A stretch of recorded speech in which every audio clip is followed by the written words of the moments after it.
경쟁은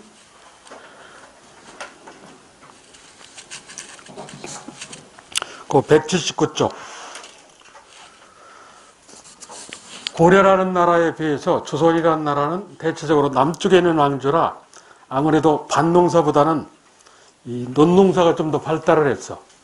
오늘날하고 좀 다른데 오늘날은 저 만주 지역 일부, 러시아 땅 일부까지 논농사가 가능한데 그때 당시는 경기도 북쪽, 강원도 남쪽 이쪽까지밖에 논농사가 안 됐어요. 그래 여하튼 조선이라는 나라는 성리학을 지향하기 때문에 성리학에 각해서 특히 차별이 심하다고 그랬잖아. 그래서 농업에 있어서도 얘네들이 바라보는 시각은 농업은 근본으로 하여서 해서 농본, 상공업은 억제한다 해서 억상 이런다고 그랬어. 그냥 고려라는 나라는 농업을 중요시 여긴다 해서 중농이라고 억상공은 없고 조선이라는 나라는 철저하게 상공업을 억제를 해. 자, 그 179쪽 이 완벽한 국사 교재가 조선조력과 경제를 묶어놨는데 전후기 구분 없이 조선전기 양반지주의 경제생활 하는 거야. 거기서 알아야 할 것은 그 밑줄 친 부분 외건업이. 외건업이란 거주지역이 주인과 다르다 뭐 이런 뜻인데 주인집 밖에 거주한다. 그래서 거주하는 지역이 밖에 있다 해서 외건업이 이러는데 이 관청 소속의 외건업이도 있고 즉 공노비 관청 소속의 외건업이도 있고 개인 소속의 외건업이도 있고 여하튼 그 외건업이는 주인과 따로 거주하면서 매년 이 관청 소속은 국가에 대해서 그리고 개인 소속 산업이 개인 소속은 주인에 대해서 몸값을 내야 될 의무가 있어. 이걸 한자로 신공 이러지. 고려에는 신공의 의무를 가진 자들이 외건업이하고 고려에는 그리고 향소부곡하는 특수행정 불황민 고려는 신공의 의무를 가진 자들이 고려는 외건업이하고 향소부곡민인데 조선은 향소부곡이 조선 초에 폐지되는 바람에 향소부곡민 하는 건 없어졌고 그냥 외건업이만 신공의 의무이라면 자 이러한 조선의 농업인데 그 밑에 표 내가 만들어 놓은 표가 있어. 그게 좀 중요해. 신석기 시대 농경이 출현해. 조피 수수 이러는데 그러다가 청동기에 농경이 발달해. 보리기장 콩까지 전에 선사시대에 그리고 완전한 정착을 입증하는 벼농사까지 썼다. 특히 벼농사 얘기가 중요하다. 그래서 벼농사를 입증하는 것에 반달 모양의 돌칼 하는 게 있다고 그랬고 그리고 뭐 불에 탄 흔적이 있는 쌀은 타남이라는 것도 있다. 이랬어. 그랬던 것이 철기시대 때 철제농기가 출현한다. 농사하고 관련해서. 그리고 난 뒤에 6세기 초 신라 지증왕 때 소를 이용한 경작해서 우경 이런 적이 있었어. 자, 그걸 배경으로 그러니까 농업사회가 자급자족 내가 생산해서 내가 먹겠다 이런 사회라 농사 하늘에 의존하는 사회라 사회 발전이 별로 떨어져. 10년 전이나 100년 전이나 300년 전이나 별 차이가 없어. 크게 변하는 게 없어요. 그래서 6세기 초반인 신라 지증왕 때 소를 이용한 경작해서 우경에 의한 하는 게 고려까지 계속되는 거예요. 그랬다고 고려시대 이게 정확하게 언제인지는 모르는데 땅을 깊게 파고서 씨앗을 심는 그래서 우리말로 하면 깊이가리 한자로는 깊을 심자를 써갖고 심경법 같은 말이야. 우경을 이용한 즉 소를 이용한 경작 우경에 의한 땅을 깊게 파고 씨앗을 심는다 해서 깊이가리가 고려 후기에 일반 상식이 되었다. 일반화해야 돼.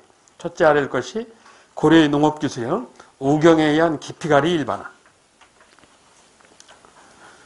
그리고 두 번째 당신은 땅에 별 미네랄 영양가가 없어. 그래서 그렇다고 땅에다가 영양분을 공급하는 방법을 잘 아느냐? 그걸 잘 알지도 못했어. 땅에다가 영양분 공급하는 방법이라는 걸 뭐라고 그러냐면 줄시자 걸음비자를 써서 12법이라고 그래. 12법.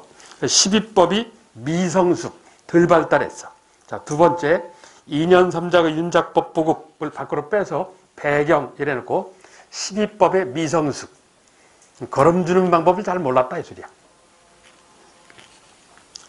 12법이 미성숙한 상태, 덜 발달한 상태에서는 가장 효과적이라고 판단하는 건 당시 사람들이 한 번 농사 짓고 한 번 쉬고 이런 방법이에요.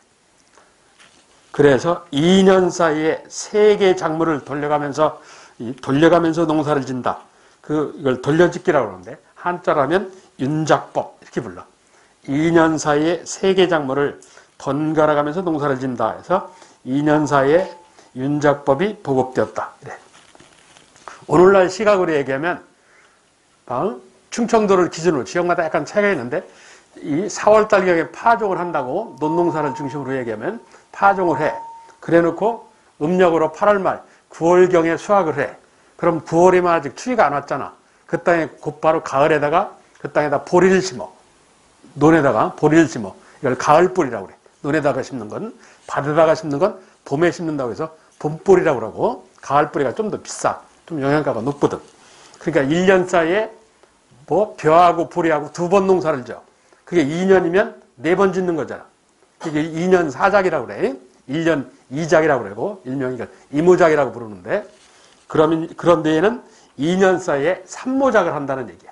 그럼 한 번 빠지잖아. 오늘날 시각에서 보면 쉽게 얘기하면 한 번 농사 짓고 한 2달 쉬고 한 번 농사 짓고 한 2달 쉬고 이런 식으로 한다는 얘기야. 근데 실제 당시 고려에는 처음에는 조하고 보리하고 같이 경작을 해. 그 다음에는 어떻게 하냐? 콩만 심어. 왜? 한 번 힘을 써하고 힘이 떨어지니까 그러니까 에너지가 떨어지니까 그 다음에는 한 가지 작물만 심는 거예요. 그래서 2년 사이에 3개 작물을 돌려 심는다 해서 2년 3작 이래. 돌려짓기 이래서 윤작법 이래. 자, 다시 우경에 의한 깊이가리가 일반 상식이 되었다. 그리고 두 번째 윤작법 2년 3작의 윤작법이 보급되었다.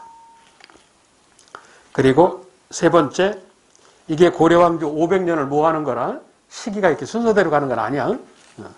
그러면서 한편 일부 지방에서는 역시 이것도 어느 때인지는 정확하게 기록을 몰라. 줄시자 걸음비자 12법이 발달하기 시작하였다.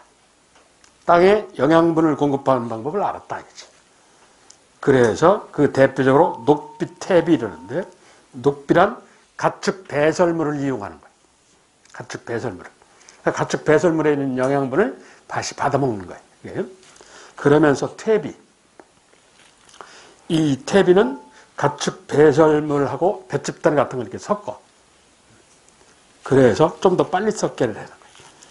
지금도 시골에서 퇴비 이러잖아. 그래서 땅에 영양분을 공급하는 방법을 알아가기 시작하는 거지. 그래서 줄시자 걸음비자 12법이 발달하였다. 이는 휴경지, 노는 땅, 휴경지가 줄고 그리고 휴경기간이 줄고 이러는 거야. 그래서 그 12법 발달, 휴경지, 축소 이렇게 돼 있지. 축소에다 동그라미. 12법은 오늘날도 존재를 하는 거야. 옆에 조선 전기로 가보시면 역시 12법 발달. 거기 기술에는 땅을 파고 아예 흙 속에다가 이 영양분을 공급해. 그래서 이 밑에 주는 영양분에 대해서 밑거름. 이때는 가축 배설물이 아니라 인분을 써요. 사람 배설물을. 왜? 가축이 먹는 것보다 사람이 먹는 게 아무래도 영양분이 낮잖아. 그래서 고려 말쯤 현재 추정하기를 농업학자들이 추정하기를 국민왕 때로 대표되는 고려 말 조선 초 사이에 경상도 일부 지방에서 12법 인분사용법을 일본 애들로부터 외구들로부터 배우지 않았겠느냐라고 현재 추정을 해. 기록은 없지만. 그래서 밑에가 거름을 준다 해서 밑거름. 그래 놓고 그 위에 흙을 뿌리고 작물을 심어. 그럼 작물이 자라는 정도를 보고 추가적으로 거름을 더 줄 거냐 말 거냐를 판단하는데. 그래서 거름을 덧붙였다 해서 덧거름 이런다고. 이게 조선 전기에 이 거름 주는 방법이에요. 그래서 이는 뭘 가져오느냐? 휴경지 소멸돼. 노는 땅이 사라져. 그러니까 땅이 넘치는 스태미나를 갖는다는 얘기지. 이래서 조선 전기에 휴경지가 소멸하는 바람에 쉬지 않고 경작할 수 있어. 소위 2년 4작을 할 수 있다고. 그래서 이걸 연이어 경작이 가능하다 해서 연작 가능. 그 밑에 보면 그렇게 해놨어. 그리고 이걸 다른 말로 하면 항상 경작할 수 있었다. 항상 경작해서 상경화. 휴경지 소멸이나 연작 가능이나 상경화나 같은 말이야. 국정북사교과서에 이 세 가지를 다 쓰고 있어요. 상경화하는 건 제목에 써 있고 이렇게 그래서 같은 뜻의 의미야. 그래서 거기 소멸에다 동그라미. 특히 농업기술에서 중요한 게 저 밭농사에 있어서 12법. 물론 거름 주는 건 밭에다만 주진 않고 논에도 주는데 주로 밭농사에 많이 썼어. 12법하고 이양법, 모내기. 그 두 가지가 핵심인데, 자, 고려 때 12법은 12법이 발달하였다. 이는 휴경지 축소를 낳았다. 조선 전기 12법이 발달하였다. 이는 휴경지 소멸을 낳았다. 휴경지가 없어졌다. 그게 차이점이야. 자, 이렇게 휴경지가 사라진 덕분에 연여 경작이 가능한 덕분에 어떤 일을 벌어지느냐? 조선조 후기에는, 옆에 조선조 후기에 보시면 밭고랑에 물 빠지는 배수로를 고랑이라고 그래. 밭고랑에 파종하는 방법, 즉 밭고랑 파종법이 등장을 해. 이걸 한자로 고랑견자를 써서 견종법이라고 해. 고랑견자를 써서. 지난 시간에 내가 개 얘기를 얼핏 한 적이 있는데, 이게 밭전자잖아. 개가 두 종류가 있어. 개구자, 이건 좀 큰 개고, 이건 개견자, 작은 개고, 애견셀탄 때 쓰는 견자예요. 밭에 작은 개가 들어가도 해서 이게 고랑견자예요. 이게 이렇단 말이야. 이걸 일본식 표현으로, 일본식 한자로 일항이라고 그래. 우리말로는 두둑이라고 그러는데, 순우리말로. 여기는 골짜기 이러잖아. 순우리말로는 골 이러거든. 일본식 한자 표현으로는 이걸 고랑이라고 그런다. 고랑. 그래서 여기 물 빠지는 배수로 밭고랑에 파종하는 방법에서 고랑 견자를 써 견종법 이래. 자, 12법의 얘기. 고려 때는 휴경지 축소, 조선 전기 휴경지 소멸, 조선 후기 견종법 출현. 이렇게 같이 이렇게 세트로 기억을 해야 돼. 자, 그리고 논농사에 있어서, 물론 논농사도 12법을 배경으로 고려말 이 모를 옮겨 심는 방법, 즉 모내기, 이양법, 모항자 옮길 일자를 써서 이양법, 이걸 풀어서 모내기 이러잖아. 고려말에 등장을 해. 모내기라는 게 남부, 즉 경상도 일원에서 처음 출현을 해. 그랬다가 조선 전기에 남부지방을 중심으로 서서히 퍼져나가. 그래서 그 남부지방을 중심으로 아까 얘기한 벼보리의 이모작이 가능해져요. 자, 벼농사에 있어서 이모작이 등장한 시기가 어느 때라고? 조선 전기야. 기억을 해야 돼. 조선 전기 벼보리 이모작이 등장을 했어. 그래서 오늘날까지 온 거야. 이걸 배경으로 해서 조선 후기에는 이양법, 즉 이모작이 널리 확대됐어. 일반화, 다른 말로 상식이 되었다. 조선 후기에는. 자, 이게 이모작, 즉 이양법에 관한 얘기야. 고려말 이양법 등장. 우리말로 모내기. 조선 전기 남부지방에 퍼졌다. 그러면서 이모작이 등장한다. 모를 두 번 심는. 땅이 넘치는 스태미나를 자랑하기 때문에 벼가 빨리 성장을 해. 빨리 성장한다는 빨리 수확할 수 있다고 그랬잖아. 그래서 일찍이 8월 달에 수확이 가능하기 때문에 음력으로 8월, 양력으로 9월. 그래서 9월이면 아직 추워지지 않았기 때문에 추위에 강하다는 보리를 심을 수 있다. 내년 봄까지. 그래서 한 땅에 두 번 경작을 한다. 벼보리. 그래서 이모작. 이래. 그랬던 것이 조선 주기에는 그 이양법, 이모작이 전국으로 퍼졌다. 전국으로. 자, 이게 농업기술인데, 고려를 기준으로 할 때는 농업기술이 네 가지야. 그렇지? 신라 이래로 내려오는 우경에 의한 심경법. 그리고 2년 사이에 세계작물을 돌려신다는 2년 3작의 윤작법. 그리고 땅에 영양분을 공급하는 12법. 그리고 고려말 이양법. 이렇게 네 가지야. 그중 특히 중요한 건 12법과 이양법. 12법과 이양법. 자, 이게 농업기술이야. 그리고 끝에서 두 번째, 재배작물. 재배작물. 유명한 고려말 문익점에 의한 목화. 그리고 조선전기는 별 필요 없고, 그리고 조선 후기. 임진왜란 때 일본을 통하여 들어오는 것이 담배, 그리고 고추, 그리고 고구마 이러는데, 그 임난을 통해서 들어온 게 담배, 고추고, 고구마는 18세기 일본을 통해서 들어와. 스시마, 대마도를 통해서. 원래 효행이라는 뜻인데, 고꼬이모라고 그래서 이걸 때려 묶어서 고구마 이라는 거야. 그리고 중국을 통해서 들어오는 것이 16세기 토마토예요. 그러니까 토마토라는 글자가 들어온 건 아니고 그때는 이집이라고 했죠. 이집. 요즘 말로 케찹. 그러니까 전 세계적으로 이 시기는 16, 17세기만 해도 전 세계적으로 토마토를 사람이 먹지는 않았어요. 동물 사료로 썼지. 빨간 음식들은 앵두 이런 거 빼고 빨간 음식들은 대체적으로 뭐 악마 열매다 이래갖고 인디언들도 식용을 안 했어요. 예. 토마토가 만병통치약에 해당하지. 모든 사람 모든 병에 좋다는 게 토마토 아니에요. 그래서 그 토마토라는 것이 서양에서 들어온 게 아니고 이게 명나라 즉 16세기 중국에서 들어오는 거예요. 중국에서 이집이라고 그래가지고. 자, 그리고 감자. 이 감자는 19세기 청나라에서 들어왔어. 여기서 포인트는 고구마 감자 구분하는 거예요. 고구마는 일본에서, 감자는 중국에서. 생긴 대로 잘 생각해봐. 생긴 대로. 그렇잖아. 고구마는 이렇잖아. 일본 지도 같잖아. 고구마, 감자. 이래도 모르면 강원도 그러면 뭐요? 감자지. 감자는 추운 지방에서 나는 거예요. 고구마는 따뜻한 지방에서 나는 거고. 또 그러니까 감자는 북쪽에서 오는 거고 고구마는 남쪽이고. 또 그렇게 이해를 하면 돼. 그래도 몰라. 그럼 나도 해결책이 없어. 작물의 얘기고. 그리고 농업 서적과 관련해서. 자, 고려 말 이암이라는 사람이 중국 갔다가 중국 농림부에서 쓴 농업에 관한 책자를 수입 번역을 했어. 그래서 이 책을 농상집이라고 그래. 농업과 상업에 관한 것을 집 모아서 요약하였다. 그러니까 원나라 농림부가 쓴 책이야. 이걸 배경으로 조선 세종대왕이 읽어보니까 우리나라 기후풍토에 안 맞더라 이거지. 원나라하고 남쪽 지역인 이 한양하고는 안 맞잖아. 그래서 우리나라 실정에 맞는 걸 써라 하고 농림부 장관 정추한테 명령을 하니까 농림부 장관 정추도 농사를 안 잡아서 잘 모르니까 자기 부하 중에 온양 아산군수로 와 있는 애가 있었어. 그래서 걔를 불러가지고 임금님이 나한테 이런 명령을 했으니까 네가 내가 소개를 해줄 테니까 백성들한테 직접 농사 얘기를 설명들어라. 조선 팔도에 벼수학을 많이 한 요즘 말로 하면 증산왕이라고 그러죠.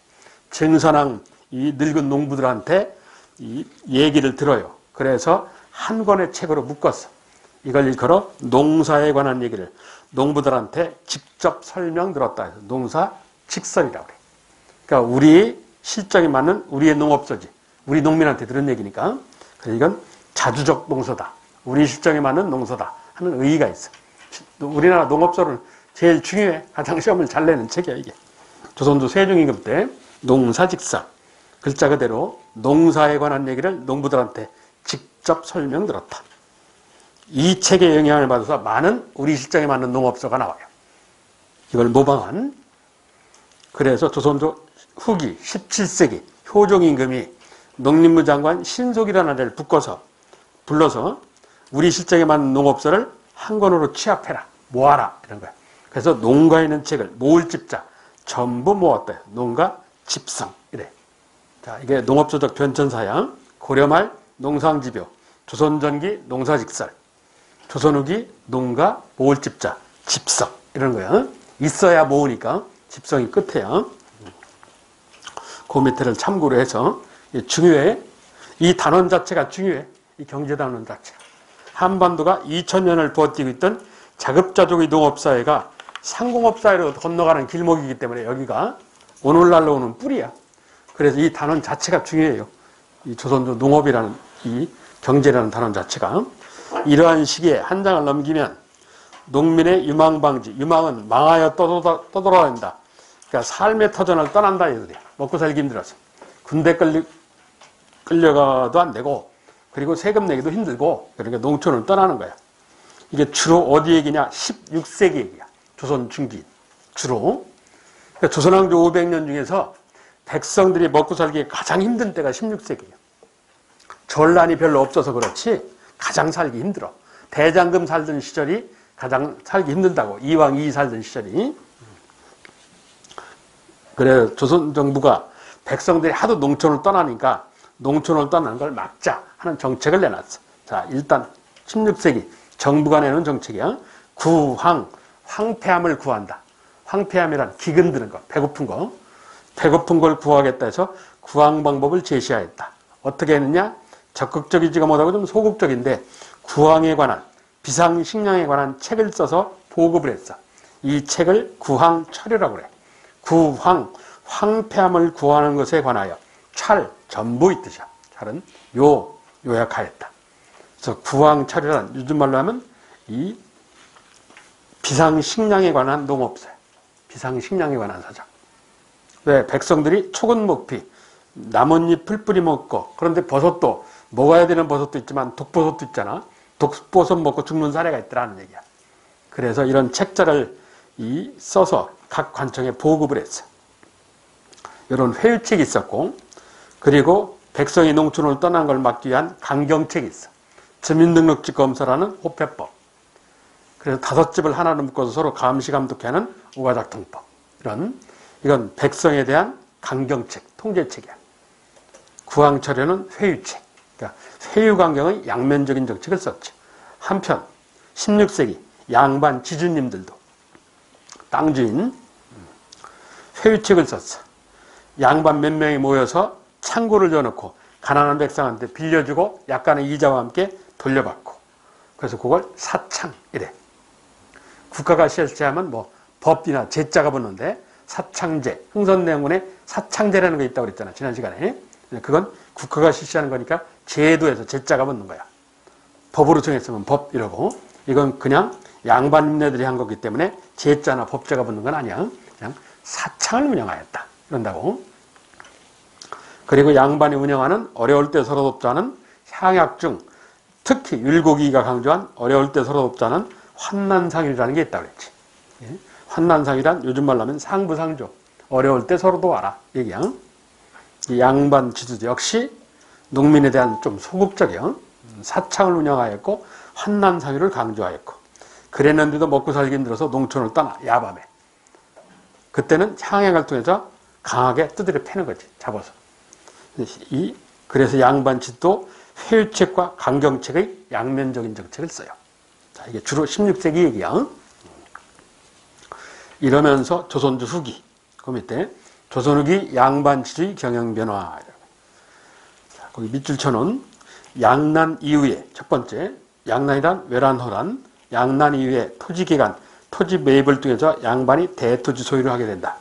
이래서 18세기 말 양반은 땅만 갖고 있고 일이나 하는 잘 먹고 잘 사는 지주가 되고, 대부분 농민은 그 땅에 묶여있는 소장농, 즉 이걸 경제용어로 전우라고 그래. 전우가 되는 차별이지. 양반 지주전우제가 일반 상식이 되었다.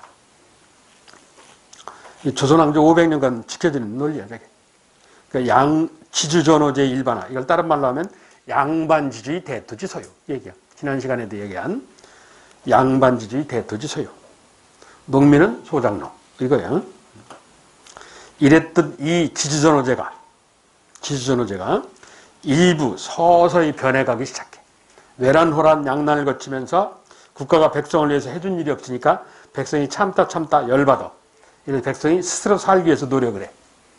그 중에 하나가 이양법 이런 거야. 11법. 국가가 시켜서 한 게 아니거든. 백성이 스스로 한 거야. 그래서 그 전보다 경제 상태가 좋아져. 그러니까 백성이 목소리를 키우기 시작하는 거야. 그래서 백성의 목소리가 서서히 커져가. 조선주 후기에.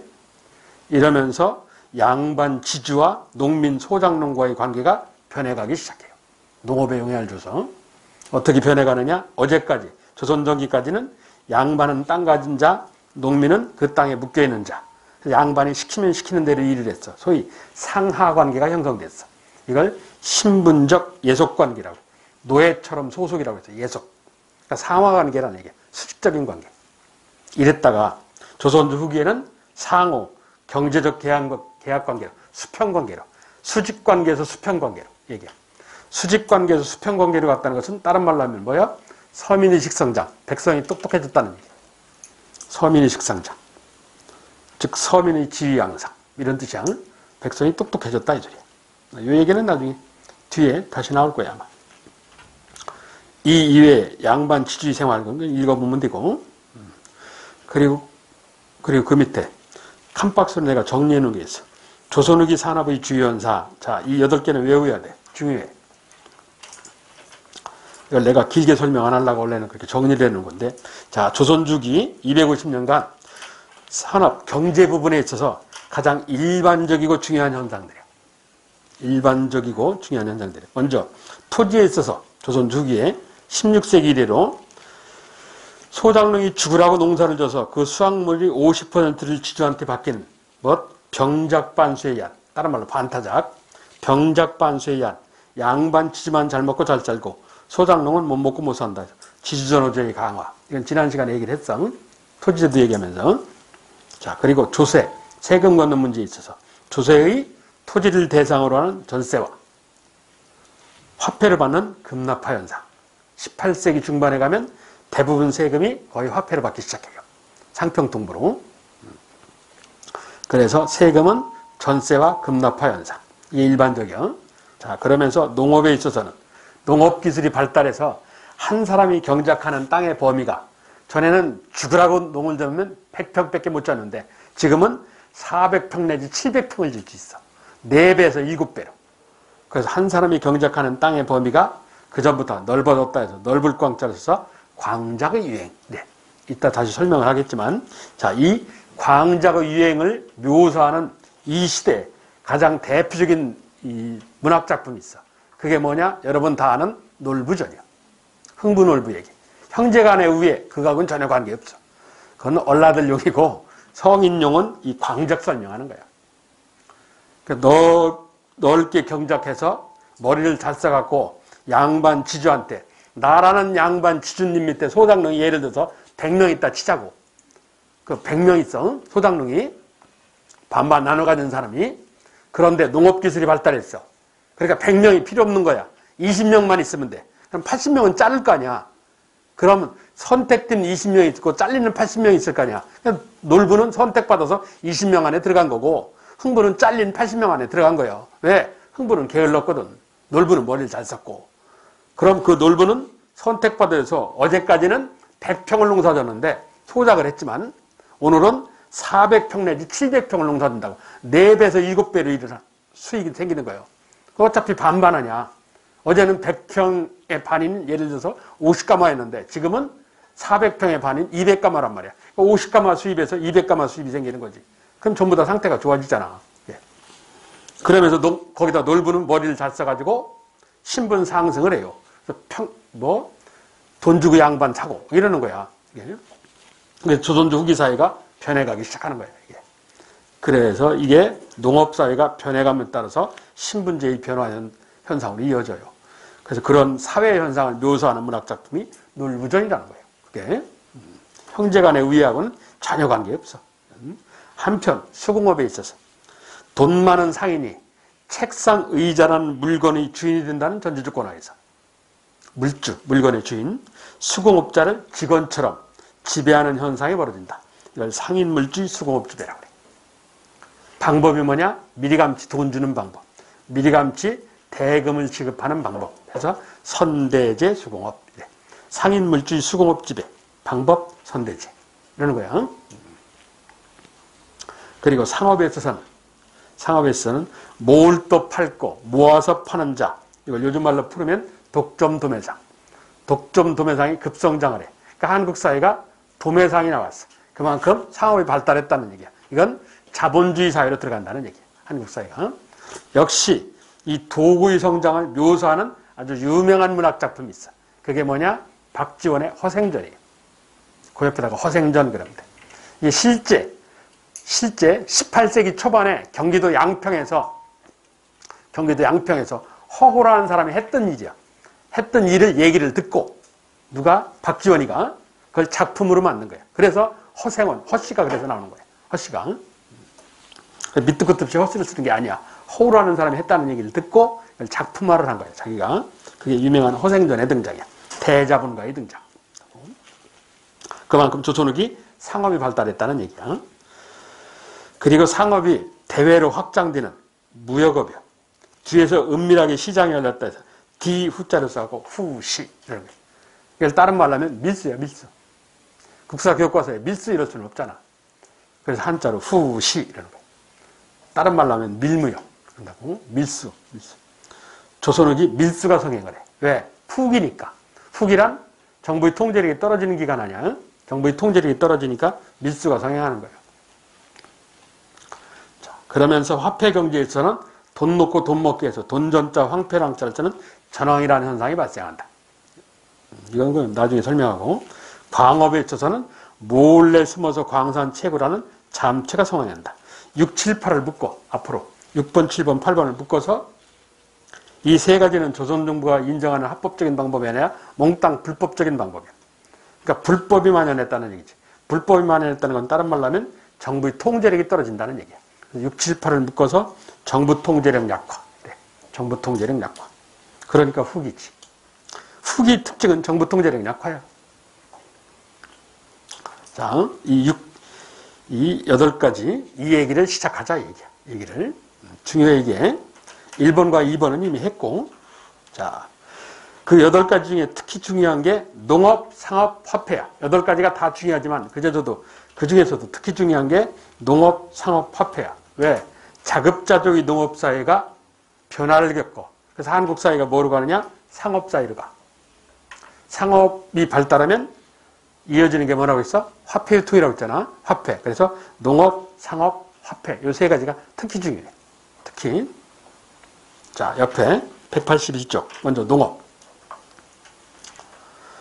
자, 주요 현상, 광작. 광작이 나오는 얘기는 고려말 모내기라는 일양법이 조선전기 남부지방에 퍼지면서 조선후기 전국적으로 펴졌다. 그리고 밭농사에서는 밭고랑 파종 방법까지 나왔다. 그걸 뭐라고 한다고? 견종법. 논농사에 있어서 이양법, 밭농사에 있어서 견종법.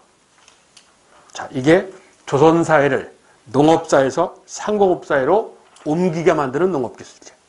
이양법과 견종법이, 이 이양법의 전국화와 견종법의 출현은 뭘 가져오느냐? 전보다 노동하는 능력을 줄이고, 그리고 수입은 2배 이상 이모작이 나타나고, 이걸 경제용어로 뭐라고 그러냐? 그 네모 칸박스에 생산력의 증대라고 그래. 생산력의 증대.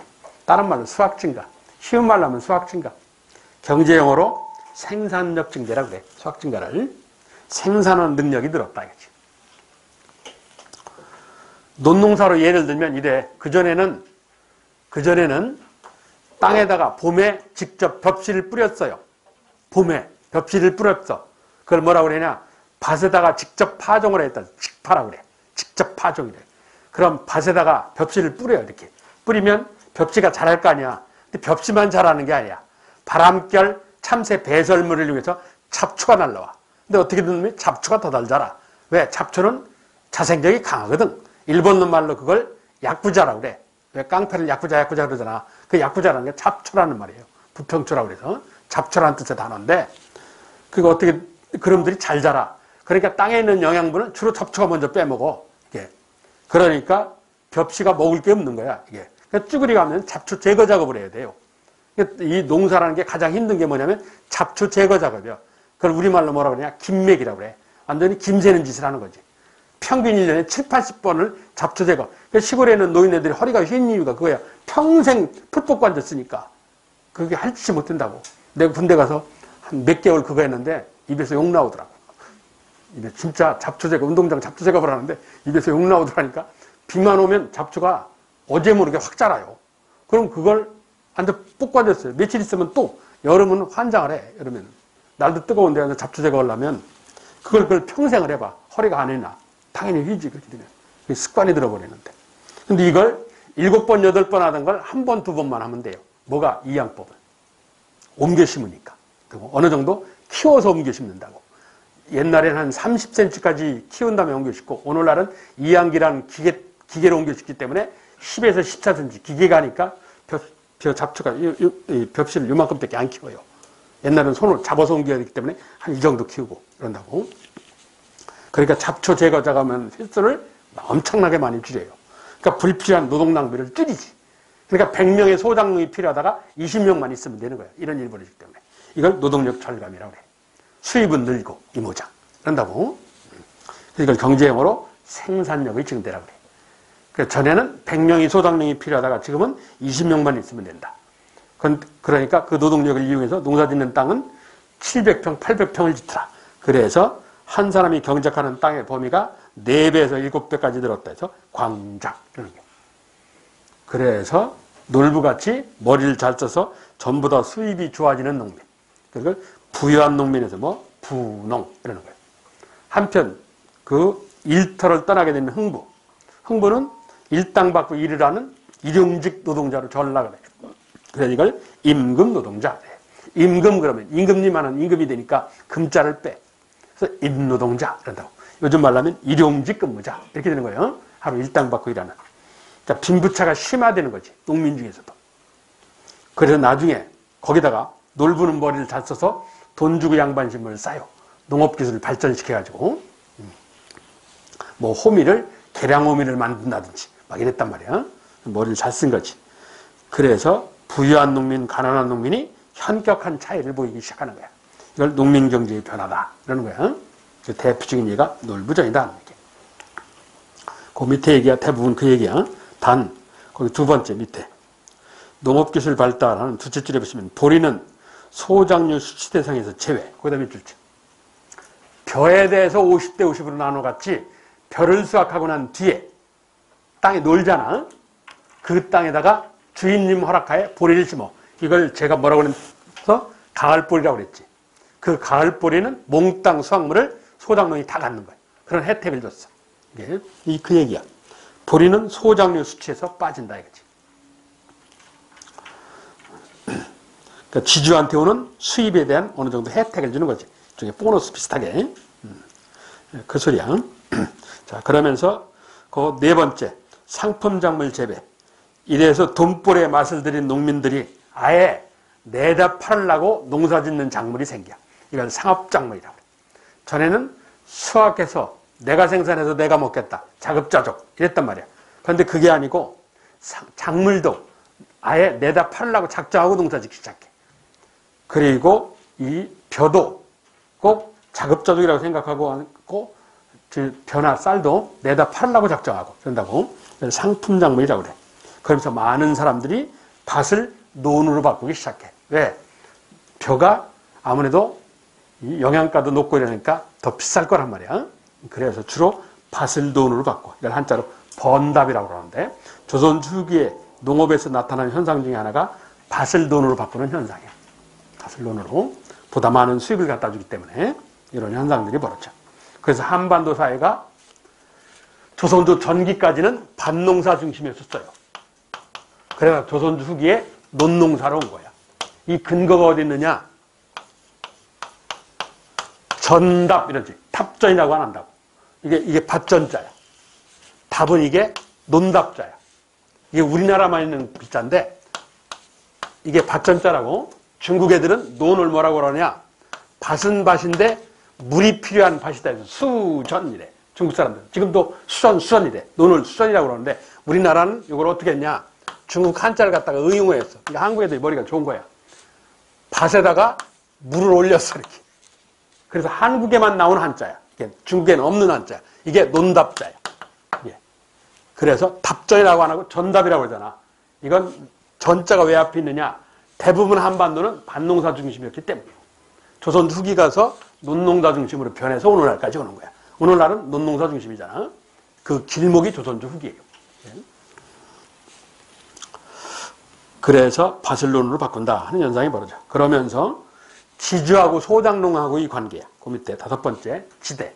이게 중요한데 지대는 이게 일본식 한자인데 소작료 이슬이야. 땅에 대한 대가에서 지대 이러는데 일본식 한자 지대라는 말이. 가장 삼국시대 이래로 가장 일반적인 소작료 주는 방법이 반반이야. 반반. 병작반수. 반반. 이게 조선주기 아직 법으로 딱 고정이 돼 버렸어. 그래서 타조법이라고 해. 소작료를 깰 타자. 타자할 때 쓰는 타야. 깬다 이게. 100가마 수확했으면 50, 50. 80가마 수확했으면 뭐 40, 40. 이런 식으로 하여튼 50대 50이야. 그래서 이걸 비율을 정해야 했다. 2분의 1 주는 방법. 그걸 정률지대 이래. 이건 아무래도 풍년은 수확이 늘을 테고 흉년은 수확이 줄겠지.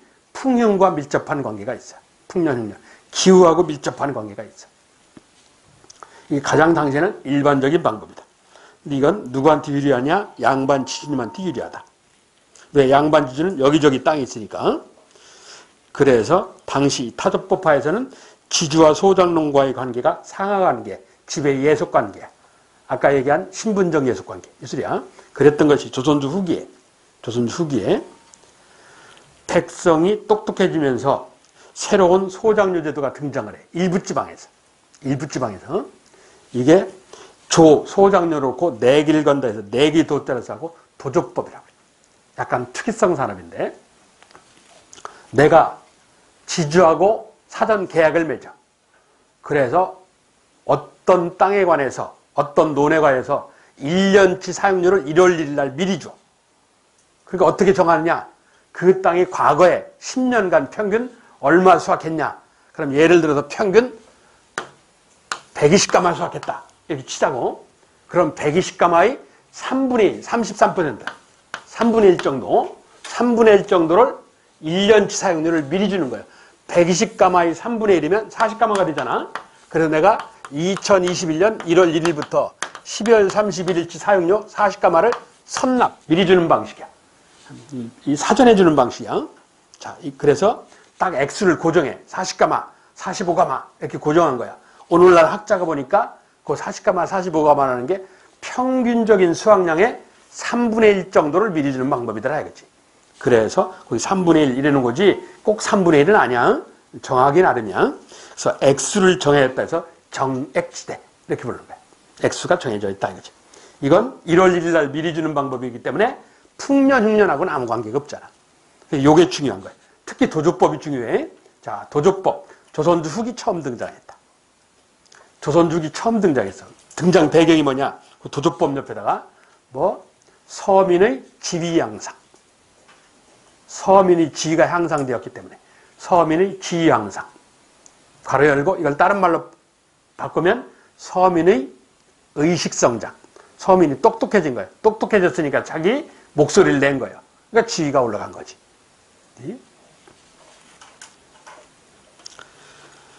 그래서 야, 너 지주 너만 잘 먹고 잘 살면 되겠냐? 내가 노력해서 네가 잘 먹고 잘 사는데 이 소장료를 좀 뜯어고치자 이렇게 주장했다는 얘기야. 그래서 바뀐 거야. 양반 지주가 저절로 허락해 줬겠냐고. 소장농이 투쟁한 결과야. 그래서 데모를 한 결과야 이게. 그래 저게 풍흉과 무관하다. 조선주기에 처음 등장했다. 이 사용료를 미리 주는 방법이라 이건 상호 계약적 관계야. 그래서 아까 얘기한 수직관계에서 무슨 관계로? 계약관계로, 수평관계로. 아까 그 얘기야. 이건 소장농한테 유리하다. 왜? 지주의 개입이 없어요. 내가 이 땅에다가 뭔 짓 하든 내 마음대로야. 1년치 사용료를 미리 줬기 때문에. 예. 중요한 건 도조법이야. 필히 기억해. 첫째, 조선조 후기에 등장했다. 두 번째, 풍윤과 관계가 없다. 첫째, 조선조 후기에 등장했다. 두 번째, 풍윤과 관계가 없다. 세 번째, 정액지대다. 액수를 사전에 고정하는 방법이다. 그 밑에 여섯 번째 보시면 소장농의 소작쟁이, 즉 데모의 결과다. 양반 지주가 저절로 허락해줬을 리가 없다. 그렇지? 그러니까 소장농들이 모여서 지주한테 연대투쟁, 항의를 한 거야. 그 항의 결과로 지주가 항복한 거야. 그래서 나온 결과야. 일부 지방에서 도조법이 등장을 하기 시작해요. 아마 경상도에서 나왔을 거라고 추정을 하는데, 자, 그러면서 이 농업을 포함한, 앞으로 얘기한 농업을 포함한 조선의 모든 산업, 조선 전기는 국가주도 경제, 조선 후기는 민간주도 경제. 이게 무슨 소리냐? 고려 때도 얘기했어. 포인트는 중간 화살표예요. 중간 화살표가 뭐냐? 정부의 통제력 약화. 후기라고 했잖아, 후기. 내가 첫날 설 시간에 후기란 사회가 어떻다고? 혼란하다. 이걸 정치용어로 뭐라고 하냐? 정부의 통제력 약화. 이러는 거예요. 항상 후기는 정부 통제력 약화야. 왕의 권위가 땅에 떨어지고 정부의 말이 지방의 침투가 잘 안 되고. 얘기야.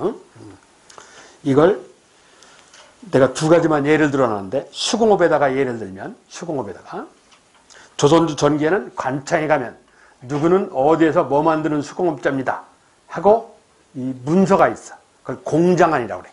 수공업자 장부 공장안이라고 그래. 그래서 얘는 관청에 소속된 장인에서 관장제 이렇게 불러. 관청에서 조선주 전기에 무조건 수공업자는 다 관청 소속이야. 국가한테 세금을 내는. 그랬는데 조선주기는 정부 통제력이 떨어지잖아. 국가에 세금을 안 내고 불법적으로 자기 마음대로 수공업 제품, 책상 의자를 만들어 파는 애들이 등장해. 그런 애들이 더 많아져. 이게. 그래서 사사로이 물건 만들어 파는 장인에서 뭐 사장제 이런 거야. 정부도 불법이다 해서 두드려 패는데 그 한두 명이야 두드려 패지. 10만 명, 20만 명이 되니까 못 두드려 패는 거야. 왜? 관청에 소속된 수공업자보다 불법 수공업자가 몇십 배가 더 많거든. 그러니까 결국은 18세기 중반에 가면 정부도 얘네들은 어떻게 하냐? 세금 받는 쪽으로 돌아서요. 그냥 포기하고. 그걸 상업으로 예를 들면 조선 전기에는 정부가 힘이 셀 때는 관청에 소속된 상인의 걸 관상, 다른 말로 시전상인 이래. 조선 후기에는 사사로이 물건 받느라 파는 상인, 정말 안 듣고, 그래서 시장의 질서를 어지럽힌다 해서 어지러울 난자를 써서 난전상인, 불법상인이라는 소리야. 왜 이러느냐? 정부의 통제력 약화로 나타나는 현상이야. 모든 사람이 다 그래. 고려도 똑같아. 고려도. 자, 그 얘기 중에 한 장을 넘기면 방금 전에 한 얘기야. 조선 전기, 수공업. 관청에 등록된 그 관청에 수공업자 등록장부가 있다. 그걸 뭐라고 그런다? 공장안 이래. 수공업자 등록장부. 동사무소에 가면 누구는 어디서 뭐 만드는 수공업자다라는 명단이 있다는 얘기야. 그걸 안이 문서 안자야. 공장안. 그래서 관청에 등록된 수공업자가 부역, 몸으로 때우는 부역 노동으로 관청이 필요한 물품을 납품을 한다. 백성은 기본적으로 국가에 대한 공짜로 노동력을 납부하는 의무가 있다 해서 여기에 국역의 의무가 있어. 국역의 의무를 다른 말로 역의 의무를 줬다 해서 부역 이러기도 하고, 허리를 쓰는 노동력이다 해서 요역 이러기도 한다고 그랬어. 이건 대체적으로 1년 중 조선조를 기준하면 6일이야. 국가에서 공짜로 일을 하는 거야. 삽 들고 동사무소 모여라 청소하게. 지금도 있어요. 안 해서 그렇지. 우리는 했었다니까. 나는 군대 가기 전에 실제 했어요. 실제. 법적으로 지금도 할 수 있어. 국가 잘 사용을 안 해서 그렇지. 그런데 같은 국역인데 워낙 유명하기 때문에 이게 따로 떨어진 게 있어. 그게 뭐냐? 군사복무에 대한 노동력. 군역. 원래는 국역 안에 다 들어가는 건데, 군역. 군역은 뭐 16개월마다 2달이지, 2개월. 16세에서 60세가 될 때까지 정남을 대상으로 해서, 여기 대표적인 두 가지야.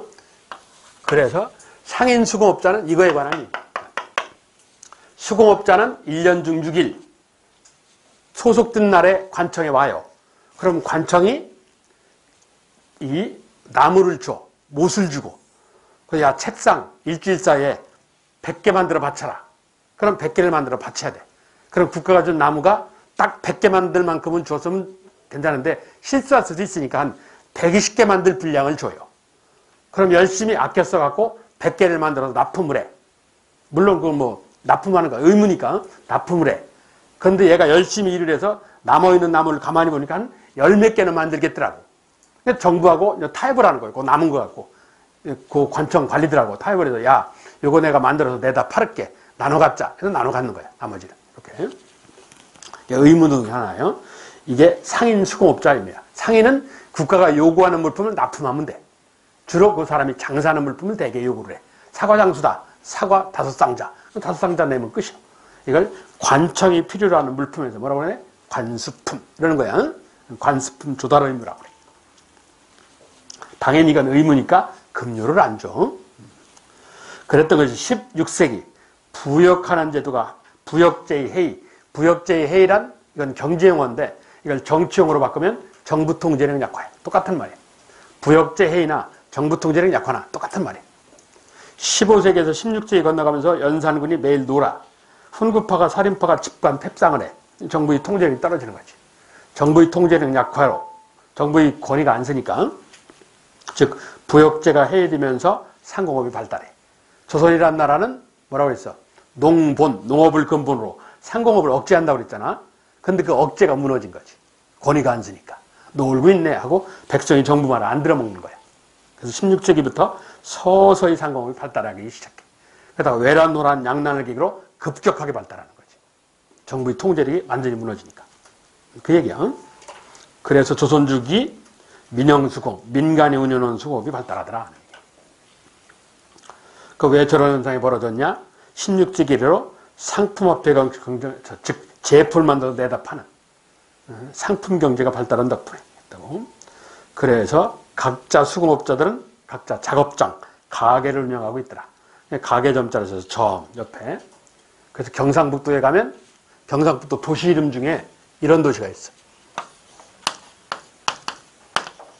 점촌시라는 데가 있어. 마을이 수공업자 마을이야. 이게 원래 뭐에서 왔냐? 향과 부곡은 신라가 막 삼국을 통일할 때 나타나는데 망한 고구려 백성, 백제 백성한테 너희 고향같이 생각하고 살아라 해서 정착촌을 만들어줬다. 그런데 이 향은 농업에 종사한다.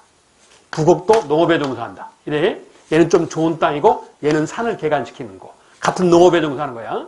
그러면서 고려 때 뭐가 나왔어? 사회 규모가 커지니까 소라는 게 등장했어. 소는 수공업, 광업에 종사하는 집단 마을이야. 공주의 명학소. 여기 충북청군 이르면 다인철소. 철 캐서 제품 만든 애다. 예? 소야. 그래서 이걸 조선주에 없애버린다고 그랬잖아. 없애버리니까 그전엔 이걸 만들어서 제품을 납품하면 먹고 살으라고 뭐 쌀 주고 밥 주고 이걸 다 했단 말이야. 근데 지금은 내가 알아서 해야 되는 거야. 이런 제도를 없애버렸으니까. 그럼 어떻게? 나는 책상 만들고 내 옆집에는 애는 의자 만드니까 집을 뜯어 고치는 거지. 집을 뜯어 고쳐서 앞에는 가게, 뒤에는 살림집. 모든 집이 다 가게가 있는 거야. 그래서 온 마을이 가게 마을이야. 그래서 가게 점자를 써갖고 점촌이라는 거야. 이게 원래 소가 변형된 거야. 소가. 고려 때 소가. 그래서 이 가게 점자를 쓰는 점 하는 게 등장하는 거야. 그래서 점촌이란 집단 마을까지 나와요. 예. 자, 그게 그 점의 얘기야. 이런 민영수공업이 발달하래. 자, 그러면서 조선주기 수공업이 세 가지 형태로 나타나. 가장 흔한 게 2번에 있는 아까 얘기한 선대제야. 선대제가 가장 흔한 방법이야. 18세기 중반에. 그리고 일부 지방에서 일부 지역에서 간해수공업이 있어. 간해수공업은 지금도 있어. 그 영화 기생충에도 나오더만 보니까. 뭐요? 엄마하고 자식이 앉아서 뭐 인형 눈 붙이고 그러는 거. 그게 간해수공업이야. 그게. 그리고 그나마 좀 자본 있는 사람은 직원을 데리고 일을 시켜. 독립수공업. 조선주기 수공업이 세 종류야. 뭐 선대제 수공업, 간해수공업, 독립수공업. 가장 일반적이고 가장 흔한 건 선대제 수공업. 이런 거예요. 이랬던 것이 1791년 정조임금 때 신해년에 관상사상을 자유경쟁 취재하는 신해통공으로 폐지. 이건 나중에 설명할게. 이게 수공업의 주요 현상이야. 조선주기 수공업의 주요 현상. 뭐 상인물질 수공업 지배. 다른 말로 선대제 수공업. 이런 거예요. 자, 네 가지. 첫째, 조선후기 토지의 주요 현상. 뭐 병작반수의 지존호제. 그렇지. 조선조 세금의 주요 현상. 조세의 전세와 조세의 금납파. 얘기야. 세 번째, 조선조 농업의 주요 현상. 뭐 광작. 광작을 묘사하는 작품 놀부전. 다음 네 번째, 조선조 수공업의 주요 현상. 뭐 선대제 수공업. 이렇게 네 가지 얘기를 했어 지금. 잠깐 쉬었다가 나머지 얘기를 할게. 쉬었다 합시다.